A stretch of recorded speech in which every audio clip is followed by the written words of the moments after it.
Bonjour à tous, bienvenue sur votre émission de littérature. C'est votre rendez-vous hebdomadaire qui assoit l'auteur et son ouvrage autour d'une discussion. Et pour ce numéro, nous allons recevoir un grand homme du monde de la culture au Bénin, que vous connaissez si bien, Ousmane Alidji, grand dramaturge de son état. Ousmane Alidji, bonjour. Bonjour, cher. Heureuse année. Meilleur vœu. Aujourd'hui, on va parler de ce recueil de nouvelles, Remember Rwanda. C'est un recueil de textes qui réunit un peu des écrits qui nous parlent de notre animalité, nous en tant qu'êtres humains, de cette facette-là, parfois que nous cachons maladroitement et qui se révèle à nous parfois à notre grande surprise. Et ça commence par des banalités, une grande cour, un grand procès pour, ma foi, enfermer une petite fille parce qu'elle a battu peut-être sa chatte. C'est quand même paradoxal comme les êtres humains peuvent s'accrocher à des futilités alors qu'il y a des choses plus sérieuses dans le monde. Merci beaucoup, cher ami, et tu me permettras de te tutoyer. Absolument, avec plaisir. De te féliciter. Merci. Pour le travail que tu fais pour la littérature, et j'avais dit la formation de l'esprit en général, l'esprit des jeunes en général. Il n'est pas évident d'aller sur ces terrains, on va dire, arides, où très peu de gens s'aventurent. Nous, on a une bibliothèque ici d'à peu près 20 000 à peu près d'ouvrages. Mais on a rarement 10 personnes par an, 10 lecteurs par an. Par an, je vous dis. Donc on a été obligé de remettre les ouvrages dans des cartons pour les sécuriser parce que les charges étaient trop. Donc parler de littérature, comme tu le fais depuis des années maintenant, ça fait 15 ans. Ça fait 15 ans. Toutes mes félicitations. Et merci pour le Bénin et pour les jeunes qui viennent à la littérature aussi. Ils te doivent beaucoup. Merci. Alors oui. La justice des hommes. La justice des hommes. Remember Rwanda, c'est justement ça. La bestialité est devenue banale. Et ce qui capte aujourd'hui l'attention des gens, ce qui relève, j'allais dire, de l'attraction, c'est des détails, des futilités, des insignifiances. À côté, il y a des tragédies, il y a l'innommable, il y a des cruautés qui se commettent, mais succession, par enchaînement, j'allais dire, de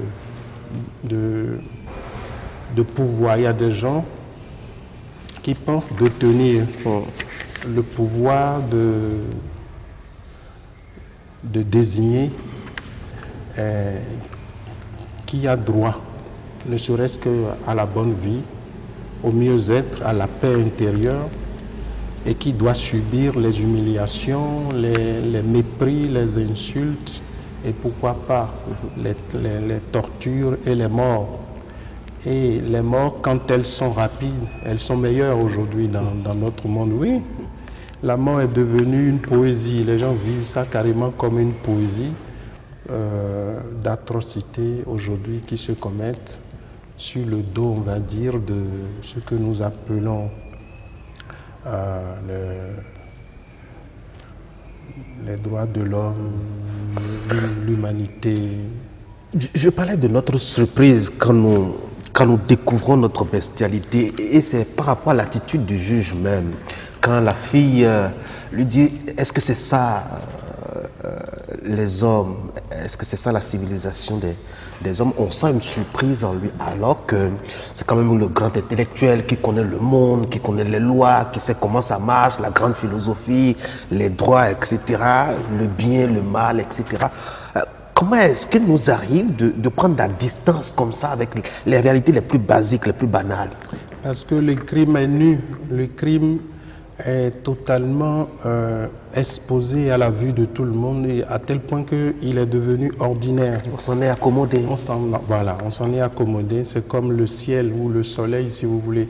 C'est tellement évident qu'on ne réalise plus qu'il y a quelque chose au-dessus de nous. Le crime est tellement banal qu'on ne réalise plus que, mais ça, c'est insupportable normalement, c'est intolérable, c'est un crime.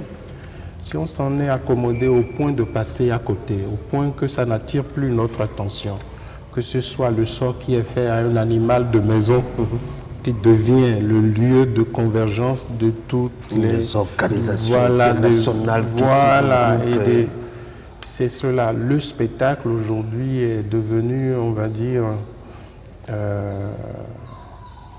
tant que ça ne coule pas, et pas que du sang, ça doit couler des pestilences. Pour que, voilà, c'est à ce moment-là. C'est pour ça qu'aujourd'hui, j'invite les auteurs, ceux qui écrivent, à ne plus restituer. Il faut aller au-delà de la restitution, il faut aller au-delà des commentaires, il faut même aller au-delà de l'imaginaire, si possible. Il faut amplifier. Il faut amplifier plusieurs fois la réalité des choses, ou même nos peurs. Il faut non seulement les ressortir, mais il faut les ressortir et les amplifier. Vous n'aurez jamais fait assez pour attraper aujourd'hui l'homme dans sa propension à aller à l'homme. Il faut le dire, c'est pas si imaginaire que ça le récit, parce que même récemment, l'actualité nous a présenté quand même un cas, un joueur du championnat anglais qui a battu son chat et qui a failli perdre justement son contrat, rien que pour ça. Rien que pour ça, bien sûr. C'est inimaginable. Il y a des gens, parce qu'ils n'ont pas nourri leurs chevaux, on les passe en procès, on leur arrache tout. C'est incroyable. Alors qu'à côté, il y a des gens des êtres humains qui fouillent dans les poubelles. Qui meurent de faim, ils dorment dans des rues qu'on abandonne. Il y a d'autres qu'on vous asperge de gaz, de désinfectants pour vaches, parce que vous avez pris le risque d'affronter un vaste océan pour atterrir chez eux. On dit, oh, ceux-là, ils sont traités comme des parasites, des choses insalubres, donc il faut désinfecter avec des substances toxiques. On vous asperge de ça, on ne vous touche pas. Il y a des gants, on met des gants, on double même les gants pour ne pas vous toucher, et on vous asperge de désinfectants pour vaches. Et c'est seulement après qu'on vous jette des toiles cirées pour aller vous mettre dans une espèce de cage à ciel ouvert. Mais c'est ça le monde aujourd'hui. Donc je me dis, même notre imaginaire commence à devenir pauvre, à s'appauvrir à côté de ce que l'homme aujourd'hui est capable de faire. Ce qui est dans notre quotidien, ce que nous vivons au jour le jour, est pire que ce que nous pouvons nous projeter. Et je suis persuadé que nos aînés, nos pères et nos grands-pères, ils ont parfois fait preuve de grande imagination, mais ils n'ont pas vu ça venir. On n'a pas vu l'homme dans cette dimension, dans sa bestialité, dans son côté, ce que je considère comme l'animalité dans l'homme. On n'a pas vu cette dimension-là. Mais on se disait quand même que plus la civilisation évoluait, que plus on allait s'humaniser. C'est bien le contraire. Hein? Mais c'est cette civilisation qui a inventé la bombe atomique. Et aujourd'hui, ils inventent des armes supersoniques, c'est-à-dire qu'on vous tire dessus, vous avez... C'est-à-dire personne n'entend la balle partout. Quelqu'un en a créé une qu'il appelle Satan 2. Satan 2. On est dans des performances, dans une compétition de ce qui va être le plus dévastateur. C'est-à-dire le chaos est devenu ordinaire. Le chaos ne suffit pas. Il faut aller à l'apocalypse et dépasser l'apocalypse. Et si vous pouvez créer 2, 3 chaos à la fois, là, les gens vous respectent parce qu'on dit, lui, là, il est fort, il est puissant. Mais derrière tout ça, je vois des charniers, des corps entassés, voilà, qui s'entassent. Des corps qu'on entasse devient comme de la viande pour la terre. La chair humaine redevient maintenant le terreau pour la terre. Et l'actualité fournit assez d'exemples, hein? Beaucoup de fronts ouverts. Auquel on s'est accommodé avec le temps, parce que les médias désormais ont autre chose à diffuser que ces vieilleries-là. Oui. Mais j'ai l'impression que c'est surtout dans la tête des plus grands que la chose se passe et que les enfants sont en train de nous regarder, exactement comme cette fille qui ne comprend pas justement qu'est-ce que ses aînés font. Oui, l'innocence aujourd'hui, enfin, je l'ai dit au Bénin, mais l'innocence aujourd'hui, dans la vie, sur la terre en général, est devenue quelque chose, est une faute. Vous n'avez plus le droit d'être innocent. Votre innocence passe devant les tribunaux. comment cela peut-il vous surprendre? On en est là. Et donc cet enfant qui s'éveille à ces horreurs-là a créé l'incident exprès pour attirer l'attention du monde parce qu'il les attendait là, sur les horreurs dans lesquelles nous nageons tous les jours. Malheureusement, je n'ai pas le sentiment que cela choque au-delà du spectacle qu'offrent les médias avec leurs caméras, avec ça. C'est-à-dire qu'on regarde ça comme une étrangeté à peine. Parce que ceux qui font ça, ils sont dans la culture aujourd'hui de cela.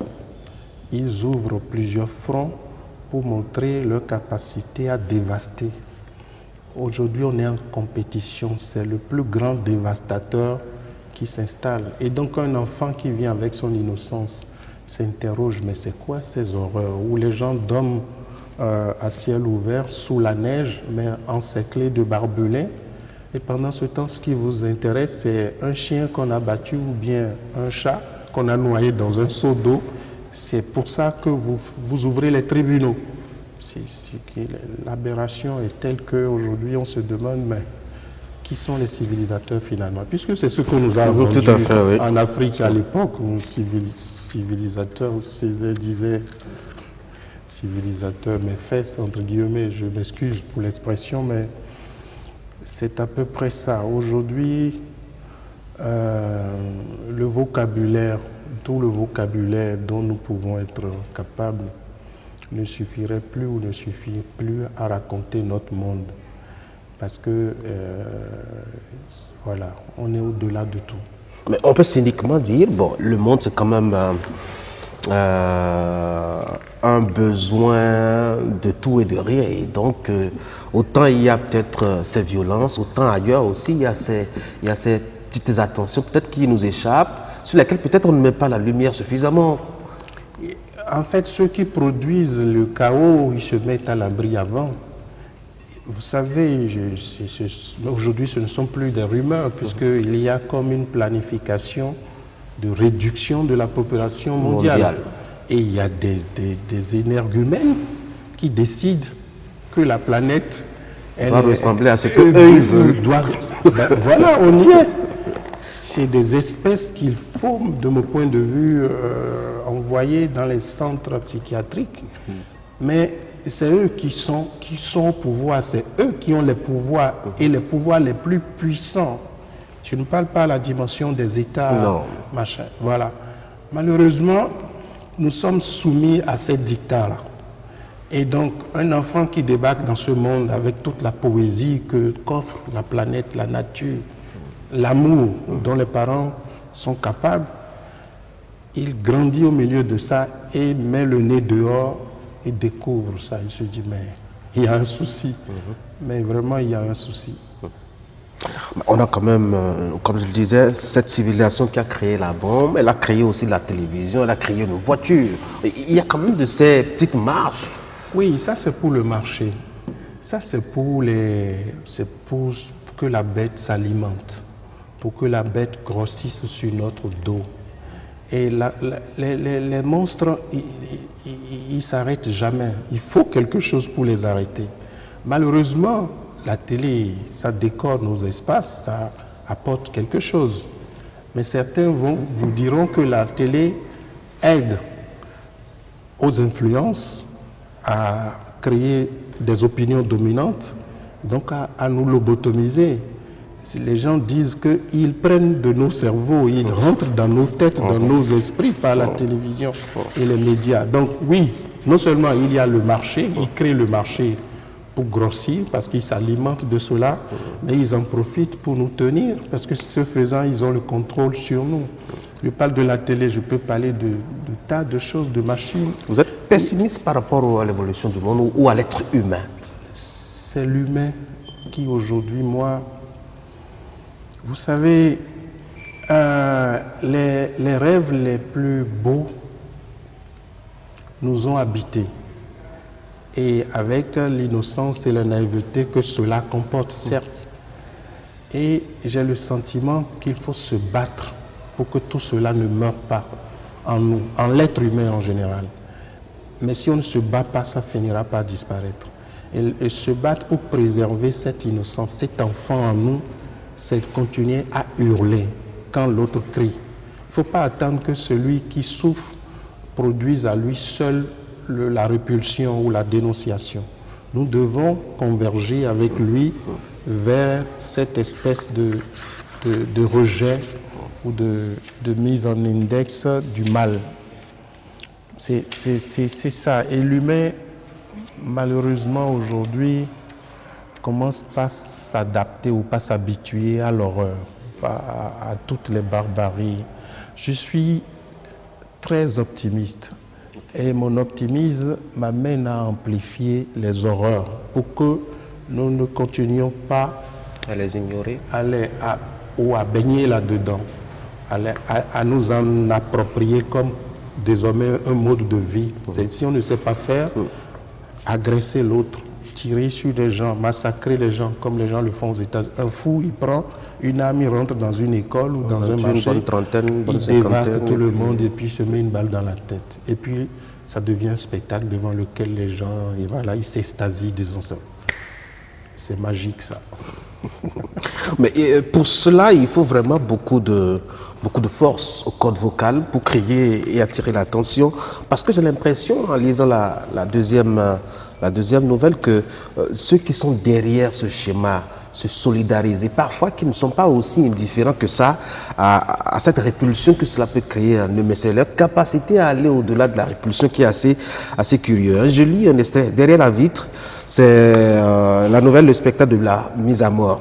Alors, il y a donc un condamné qui doit être mis à mort et puis il y a une assistance réduite. Et puis on dit derrière la vitre, les spectateurs remplis de la part insupportable d'eux-mêmes virent une fumée noirâtre émerger du sous-sol de la couronne du condamné pour remplir progressivement la salle. Ils se pissèrent dessus, se vomirent dessus, se toussèrent dessus, puis s'embrassèrent longuement, soulagés. J'ai l'impression qu'il y a une sorte de solidarisation pour se tenir par la main afin de passer au-dessus de la répulsion. Qu'est-ce qui peut attirer l'homme si ce n'est le démon en lui, si ce n'est le monstre en lui, dans le spectacle de la mise à mort d'un condamné, fût-il un assassin? Quand on amène l'assassin vers la chaise électrique, on l'assoit dessus, on l'attache, on lui met la casserole fumante là sur le crâne et on branche. Et vous voyez derrière, il y a des gens qui s'alimentent de ce spectacle, mais en live. Ils sont derrière la baie vitrée là et ils regardent ça. Et l'autre, on le crame, il est en train de brûler. On est en train de brûler un être humain. Et eux autres, ils se satisfont de voir ce spectacle-là sans que cela ne touche leur sensibilité humaine. L'humain en eux ne se prononce pas à ce moment-là. C'est pour ça que moi, j'ai produit en eux ces vomissures, ces perturbations intérieures. C'est ça. Comme pour dire, si le spectacle n'est pas insupportable pour vous, c'est que vous-même, vous êtes en quelque sorte, en vous, vous avez le monstre en vous, vous avez l'insupportable en vous, de telle sorte que cela, vous prenez, excusez-moi l'expression, vous prenez votre plaisir à voir ça. Sinon, venir s'asseoir devant un tel spectacle d'exécution d'un condamné à mort, c'est quitter sa maison, ça demande de l'investissement. Vous prenez du carburant dans votre... Non, si on veut être détaillé, vous prenez la douche déjà dans l'intention d'aller assister à une exécution. Donc vous prenez du carburant dans votre voiture, vous prenez quelques dispositions, vous investissez du temps, de l'argent, de l'énergie pour venir assister à ce spectacle-là et vous retournez chez vous, vous dormez ou vous faites même l'amour à votre copine. C'est ignoble, non? Mais ça, il y a des gens réputés civilisateurs qui ont cela comme culture et qui se satisfont de ça et à qui personne ne reproche Rien cela. du tout. Et curieusement, paradoxe pour paradoxe, hein, c'est quand même des gens qui ne sont pas forcément les modèles, parce que dans la suite de la nouvelle, on lit dans le lot, il y a des naziférences, il y a des fascistes, balafrés, des espèces de scientifiques spécialisés dans les abominations. On a toujours de ces monstres qui veulent donner l'exemple et qui veulent juger. Bien sûr, parce que ce faisant, ils légitimisent, ils sont légitimes. C'est-à-dire que ce soit le scientifique qui a inventé le mécanisme d'exécution et qui vient voir si sa machine à tuer fonctionne, elle est performante, cette machine à tuer, que ce soit les juges qui ont prononcé la sentence en sachant très bien quel sera le sort de la personne, ils sont tous là. C'est ce qui renforce leur pouvoir à eux. Ils sont légitimes de ce fait. Ils sont payés pour inventer des machines à dévaster. Et sur des siècles, ce n'est pas une question d'un instant, d'un individu. Ils le font depuis des années et maintenant c'est devenu partout, c'est même devenu culturel. Et comme on va dire, c'est la loi. La loi, on invente ça, on dit cela comme pour passer sous la douche et se débarrasser de toutes les souillures dont on a pu être capable. C'est cela le drame que nous vivons. Et ça invite justement toutes les compétences. Cela malheureusement invite, même pour...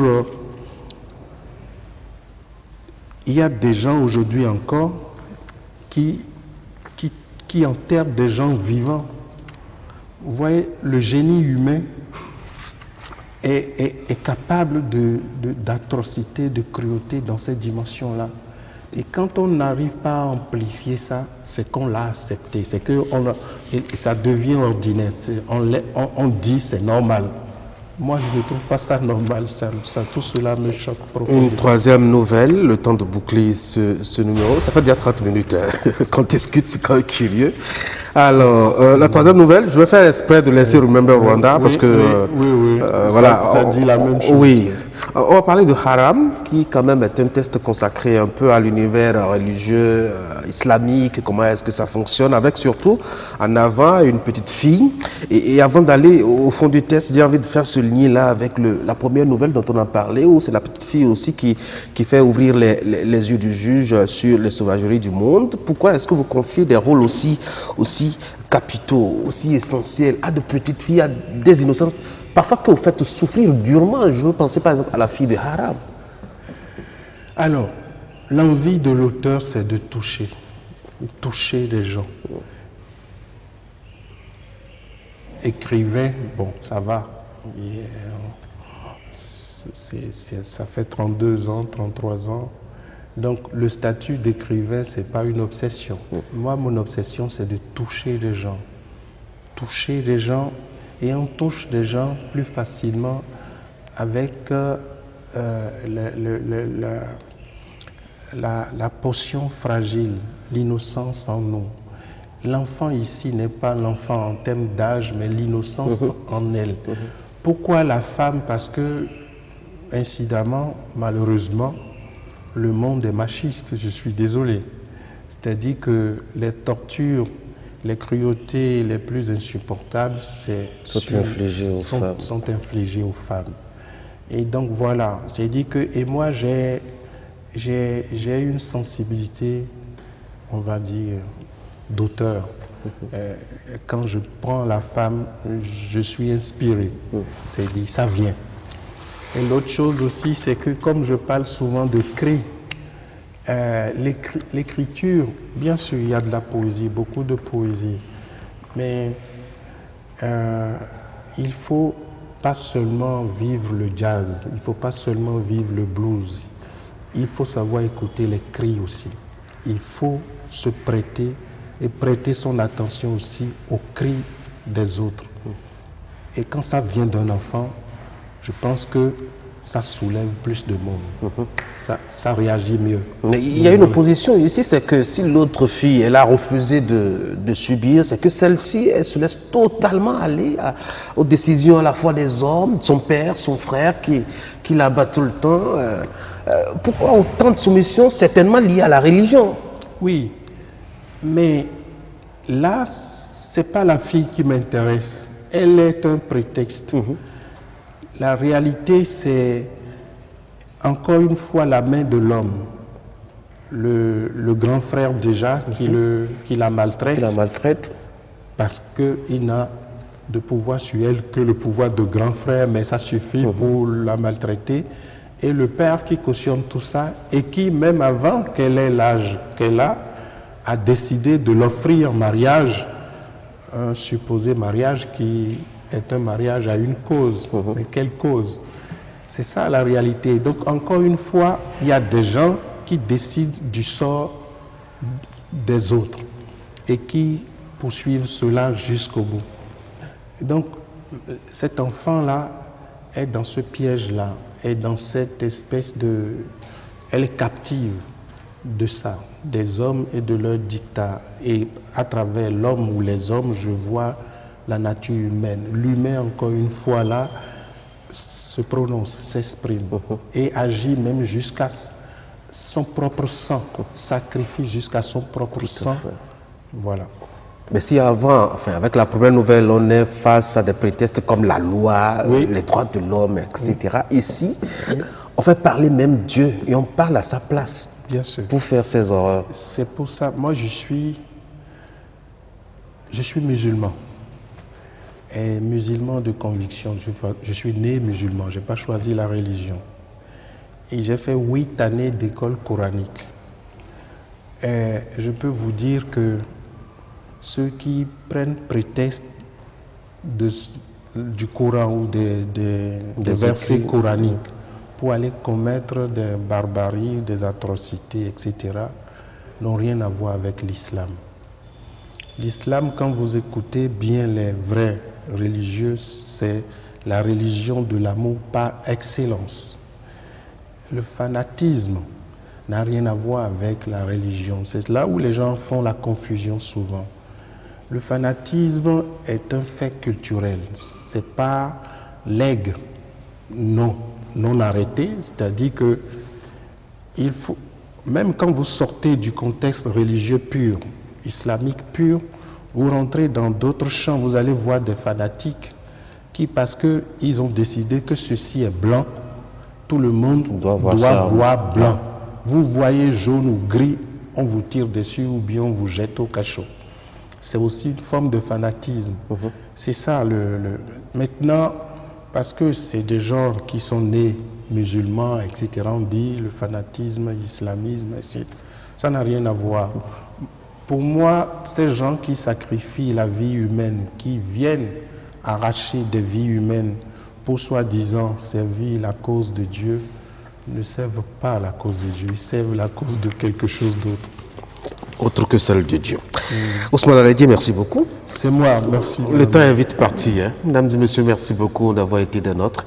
C'est la fin donc de ce numéro de votre émission littéraire. On a parlé de Remember Rwanda, qui est un recueil de textes proposé par Ousmane Aladji, publié en 2023. Merci d'avoir été là. Vous passez un excellent week-end.